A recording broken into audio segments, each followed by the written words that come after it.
2 members of the West Virginia National Guard were critically wounded in a targeted shooting Wednesday afternoon, November 26, 2025, just blocks from the White House in downtown Washington, D.C.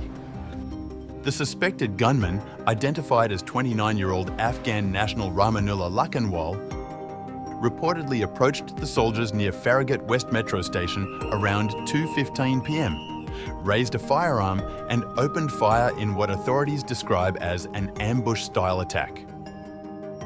FBI Director Kash Patel and Washington, D.C. Mayor Muriel Bowser both described the incident as a targeted shooting. President Donald Trump, speaking from Mar-a-Lago, called it a heinous assault and an act of terror, vowing that the animal who perpetrated this atrocity pays the steepest possible price.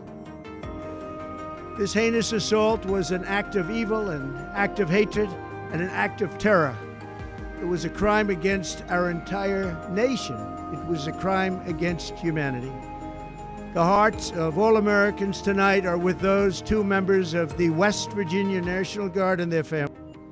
Intelligence sources have revealed that Rahmanullah Lakanwal had a prior relationship with US government entities, including the CIA, due to his work as a member of a partner force in Kandahar, Afghanistan.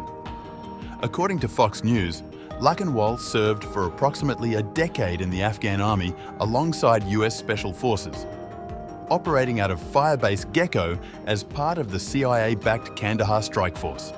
He was described by colleagues as reliable, English fluent, and a vetted, badged E5 member of the partner force.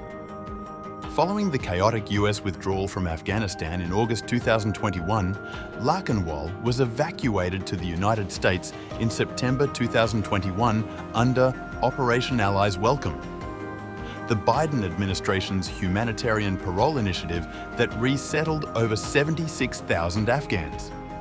He applied for asylum in 2024 and was granted asylum in April 2025 under the Trump administration, according to multiple law enforcement sources. His immigration status was legal at the time of the shooting. The shooting has ignited a fierce partisan blame game over US immigration and refugee policies. CIA Director John Ratcliffe told Fox News.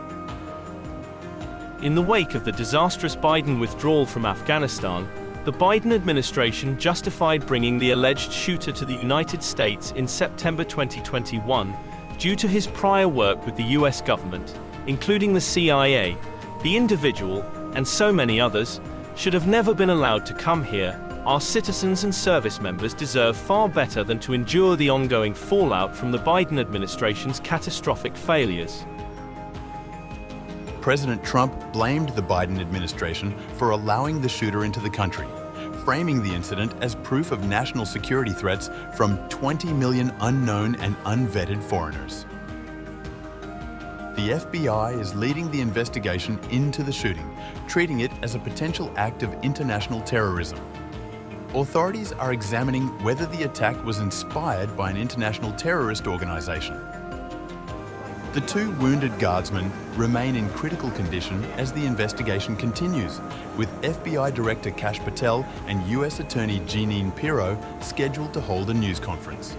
The shooting represents one of the most serious security incidents involving Afghan evacuees since the 2021 withdrawal.